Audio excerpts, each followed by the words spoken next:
Olá, gente da gente, tudo bem? Tudo certinho? Estou aqui, né, trazendo mais um Imortal, né? Agora vamos conversar com o Aniceto Nascimento Fernandes, né? Ele que é professor e historiador, também é bibliófilo, consegui acertar isso.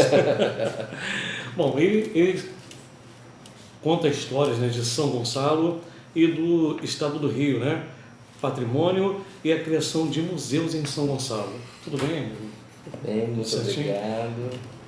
Muito obrigado pela oportunidade de estar aqui conversando um pouquinho, né, apresentando um pouco os trabalhos, essas experiências. Bacana. Bom, então vamos falar um pouquinho do bibliófilo, né? Como é que é esses trabalhos de bibliófilo? O trabalho de bibliófilo, né, que é uma coleção, né, é o desejo, a bibliofilia é a coleção de livros, publicações, impressos, né. Ele vem em decorrência do meu trabalho como historiador. A minha coleção ela está muito focada na história, em livros de historiadores e autores em geral, literatos e outros autores, especialmente de São Gonçalo. Então eu tenho como foco pegar aqueles que escrevem sobre São Gonçalo, aqueles que são autores gonçalenses e os livros editados em São Gonçalo. Só que a minha ambição se ampliou a partir desses estudos sobre história local e a reunião desse material, e eu expandi isso para o estado do Rio. Então, a minha coleção hoje, entre obras gerais, obras de referência e periódicos, eu tenho cerca de 5.000 volumes, né, catalogados. Ainda tem alguma coisa para colocar. Obras que vão do século XIX ao século XXI. Perfeito, Rui. Você que tem histórias, né, de São Gonçalo, tem alguma história interessante para contar para a gente sobre São Gonçalo? Então, como é que eu cheguei a essa história de São Gonçalo, né? Eu estudo São Gonçalo desde o momento da minha graduação, desde quando eu fiz a minha formação superior, que foi na Faculdade de Formação de Professores, campus da UERJ em São Gonçalo, instituição da qual hoje eu sou professor. Então eu fui formado pela UERJ e hoje tenho muita honra de ser professor dessa instituição. Bacana, bacana. Eu entrei na Faculdade de Formação de Professores em 1997, com 17 anos. E lá eu comecei a trabalhar com um grupo de pesquisa sobre história de São Gonçalo, ao qual hoje eu ainda sou vinculado, até hoje, né? Então já são aí mais de 20 anos trabalhando no campo da história de São Gonçalo. E aí o meu primeiro trabalho nessa área, nós fizemos vários estudos sobre documentação de períodos diferentes. Sim. E no momento em que eu fui definir a minha monografia de graduação, eu fui estudar o santo que deu o nome à cidade, o São Gonçalo de Amarante.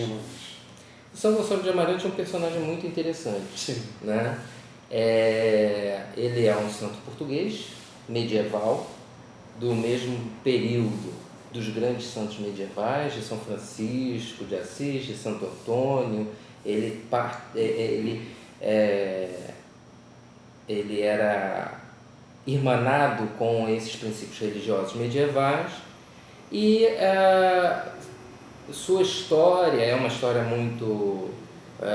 a história oficial, a história do santo é uma história que ela é contada com muito zelo por alguns biógrafos, que são os hagiógrafos, esses autores específicos de história de santo, né? Eles têm uma preocupação em construir ali um exemplo moral, né? Então conta-se que o São Gonçalo, desde a tenra infância, já tinha uma devoção. No batismo ele viu o crucifixo da igreja e queria pegar o menino Jesus, o Jesus crucificado, né? Estender os braços. Então é uma história que se constrói desta forma, né? Sempre muito sacralizada, né? Só que o São Gonçalo, ele tem uma devoção popular em Portugal e no Brasil que chega ao Brasil, que lhe dá atributos que eram atributos não muito ortodoxos, né? O São Gonçalo, ele é um dos santos casamenteiros, né? A gente ouve falar muito de Santo Antônio.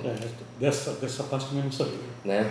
Mas o São Gonçalo é um santo casamenteiro. Sim. Então, assim, para não ter briga, cada um se especializou num campo diferente. Santo Antônio casa as moças. Sim. E São Gonçalo casa as velhas. As velhas? As velhas, aquelas que já passaram Sim. do tempo de casar, né? Então, em Portugal existem algumas trovas, que algumas vieram para o Brasil, mas tem uma que é extremamente difundida, apesar de não ser poeta nem trovador, mas vou me arriscar aqui, né? Diz assim: São Gonçalo de Amarante, casamenteiro das velhas, por que não casais as moças, que mal te fizeram elas? Né? Porque ele era um santo, né? Para o casamento das velhas, né? Em Portugal existe uma trova que diz assim: São Gonçalo de Amarante, casei-me, pois bem podeis, pois tenho teia de aranha onde bem sabeis. Muito boa. Bacana. Então, esse trabalho que eu fiz, eu fui procurar a história oficial, entender o culto popular e como é que esse nome chega no município, né, e fica por aqui. Né, e ele vai se perpetuar até agora, né, porque São Gonçalo recebe esse nome no século XVI, então nós já temos 400 anos aí, quase, de município, né? Então, mais de 400 anos, inclusive. Então, esse primeiro trabalho foi o trabalho que, posteriormente, eu concluí isso em 2000, e posteriormente houve um concurso de monografias promovido pela Prefeitura em 2004, em que eu apresentei esse trabalho e foi publicado. Então, o meu primeiro livro é esse, que é Um Santo Nome, História de São Gonçalo, de Amarante, porque tem a polêmica se é São Gonçalo de Amarante ou do Amarante. Né? Então, ele é o São Gonçalo de Amarante, da cidade de Amarante. Né? Então, eu peguei essa questão do nome para trabalhar. E a partir daí eu fui me interessando pela história do município e abrangendo a história do estado do Rio. São Gonçalo de Amarante. Amarante é o nome da cidade de onde ele veio? Da onde ele veio. De Portugal? Exatamente. O Gonçalo, ele, no final da vida, ele vai para Amarante e é onde acontecem os milagres, né? O São Gonçalo, além de casamenteiro das velhas, ele é um santo que é padroeiro dos violeiros. Sim, porque eu fiquei sabendo que ele também é músico, né? Músico, né? Exato. Então, a representação, a imagem que representa o São Gonçalo popular é ele como um aldeão português com uma viola. Sim. Né? Isso porque os hagiógrafos vão explicar que ele dançava e cantava nas noites de sábado junto às prostitutas para que elas não fizessem o seu métier e pudessem participar da missa que ele celebrava no domingo, né, purificadas daquele momento, né? Então o São Gonçalo tem esse aspecto boêmio, festivo, festeiro, né? E os milagres teriam acontecido em Amarante quando ele, na construção de uma ponte, teria feito jorrar uma fonte de água e uma fonte de vinho para os operários. Bacana. Né? Então, ele, desde esses milagres, ele já é festeiro dali, né? Uma fonte de vinho para alegrar o pessoal lá. Bacana. Bom, fala um pouquinho aqui de criação de museus. Uhum. Conta essa história um pouquinho de criação de museus, como é que funciona? Então, nesse trabalho todo que nós temos desenvolvido aí já há 20 anos de investigação da história do município e do estado do Rio, a gente foi desenvolvendo vários projetos, né? Um grande projeto que eu desenvolvi com uma equipe há pouco tempo, ele foi de inventário do patrimônio cultural do leste fluminense. Foi na época que a Petrobras estava realizando o Comperj, e como ela precisava desenvolver uma série de projetos sociais, Então ela criou um plano de valorização da cultura local e com isso propôs que nós fizéssemos esse levantamento de uma parceria com a UERJ para realizar esse levantamento do patrimônio desses municípios, né? Então a partir daí a temática do patrimônio ela vai ganhando força na minha produção. Sim. Então eu tenho esse inventário, nós desenvolvemos um projeto que é de educação patrimonial, que são caixas de história. Nós já fizemos para 7 municípios, onde você tem a disponibilização para os professores de documentação histórica com propostas didáticas de como contar a história dos municípios a partir daí. E então foi esse levantamento, foi a educação patrimonial e nesse último aspecto da criação dos museus vem sendo um desdobramento desse trabalho. Começamos uma pesquisa nesse grupo de História de São Gonçalo sobre a hospedaria de imigrantes da Ilha das Flores.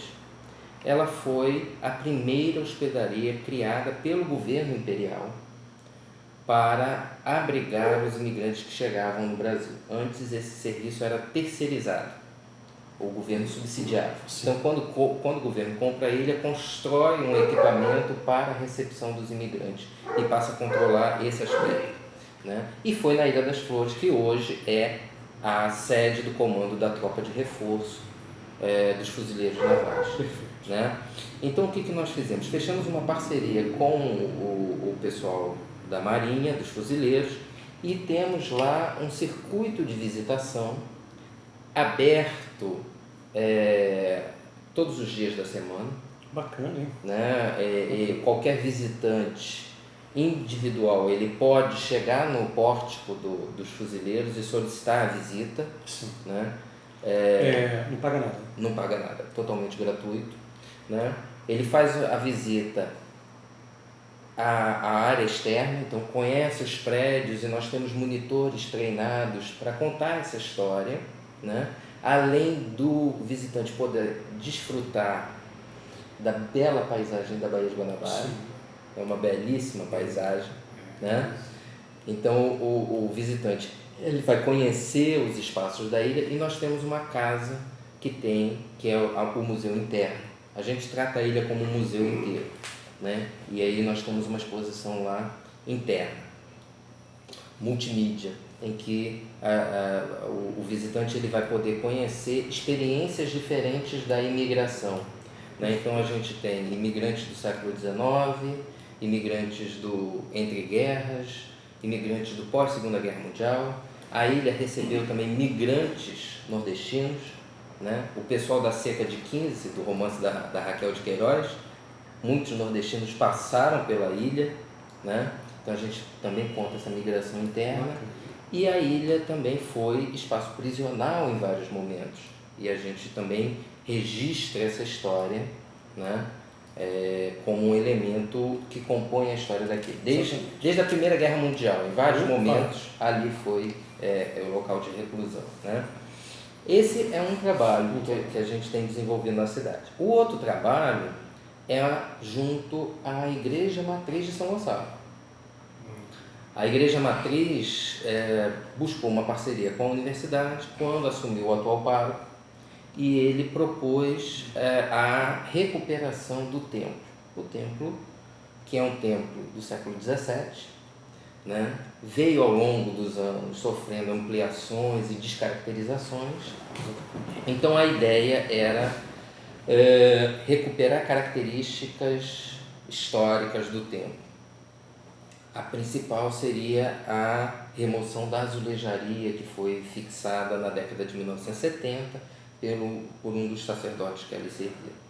Nesse trabalho, né, então nós temos desenvolvido a pesquisa histórica que está subsidiando as obras e construímos também ali um memorial, que é um espaço de exposição de artefatos históricos que a gente encontrou na igreja nesse trabalho, né? Então nós temos lá obras desde o século XVII, as imagens da Capela da Luz, por exemplo, por questão de segurança, estão na matriz, estão lá expostas, a Nossa Senhora da Luz, o São Gonçalo que tinha lá, a Santa Catarina de Sena, né? Então a gente tem exemplares de arte sacra, artefatos de construção civil, a gente conseguiu localizar o piso do século XVIII e alguns artefatos, e objetos litúrgicos dos sacerdotes, casulas, indumentária e objetos utilizados no culto ao longo do século XX. Esse material está também exposto e nós também temos a abertura para visitação pública, né? O memorial ele está aberto com guias, né? que foi uma parceria, todos voluntários, né? Terças e quintas à tarde e quartas e sextas pela manhã. Então o visitante que quiser pode conhecer. A gente só pede que grupos de visitantes ou escolares agendem com antecedência, né? Mas sabe o que me deixa triste? Entendeu? É a falta de respeito com o monumento, com a igreja. Porque eu já vi diversas vezes a igreja pichada. Isso é uma coisa muito feia, uma falta de respeito. Entendeu? Eu acho que isso não deveria acontecer, pelo menos não com a igreja. Uma falta de respeito. Essa questão é uma questão de como o cidadão lida com o espaço público, especialmente com o patrimônio histórico. Exatamente. Né? As pessoas normalmente elas veem a história como algo do passado e não algo que faça parte da sua vida, né? Então o meu trabalho como docente, hoje eu sou exclusivamente professor da UERJ, mas eu por 14 anos fui professor em várias redes municipais lidando com a garotada, né? Especialmente com os garotos de 6º ano, 10, 11 anos, né? Então nesse trabalho que eu tenho feito aí desde esse período, o objetivo é sempre mostrar que a história não está no passado, a história faz parte da vida da gente. Sim. Né? Assim, entender que os homens atuaram nos seus períodos históricos, foram agentes históricos de transformação, de ação, foram os homens que construíram a história. Exatamente. Né? Então, hoje, somos nós também que construímos a história. Então, a história não está lá. A história que foi construída naquele momento nos permite refletir assim. Então, aqueles homens tomaram decisões, optaram, fizeram escolhas e construíram dessa forma. A gente pode fazer de outra, né? Então, quando as pessoas não reconhecem que o patrimônio da cidade, né, ele nos permite pensar nessas outras experiências para que a gente possa planejar experiências futuras, né, aí as pessoas degradam o patrimônio, o ambiente público, né? Então é por isso que é necessário um grande investimento na educação nesse sentido. Rui, o que é esse monte de livro aqui? Explica pra gente, que tem um monte de livro aqui, né? Aí ele vai explicar o que é isso aqui. Fala pra mim. Então, nesse período aí de 20 anos, eu tenho desenvolvido vários projetos e projetos coletivos em grande parte. Eu acho que o saber ele é construído coletivamente, né? Então eu tenho integrado muita equipe. Então nesse período nós desenvolvemos vários trabalhos que constituem hoje cerca de 20 livros que eu já tenho produzido, né? Individualmente ou em parceria. O primeiro foi aquele, o Santo Nome, que é esse da monografia. E um trabalho também, especificamente sobre São Gonçalo, que eu também tenho muito orgulho de ter realizado, foi esse São Gonçalo em Perspectiva, que são ensaios de história gonçalense, onde nós reunimos um conjunto de historiadores que desenvolveram as suas monografias na faculdade. Eles transformaram as monografias em artigos, todos embasados na pesquisa histórica, em documentação histórica, e nós fizemos essa publicação que abrange artigos que contam histórias do século XVIII ao século XX, né?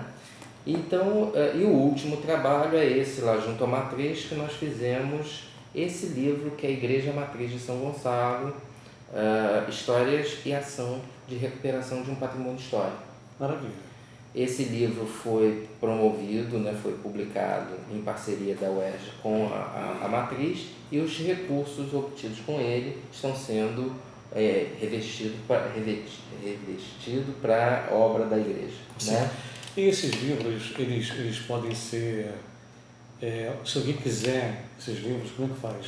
Pode... Então, uma parte deles, né, alguns outros, dos que você falou que estão aqui, né, alguns foram tiragens feitas para distribuição. Sim. Então, os livros que são propostas de educação patrimonial, história dos municípios, eles foram distribuídos para as secretarias municipais para que pudessem chegar às escolas. Sim. Né? Foram projetos financiados pelo Ministério da Educação, pela FAPERJ, que é o órgão financiador do Estado. Então, alguns eles foram distribuídos dessa forma. Outros, eles são livros que tiveram uma tiragem. Esse da Igreja Matriz, por exemplo, ele pode ser comprado na secretaria da Igreja Matriz, né, que ela está à venda para as obras da igreja.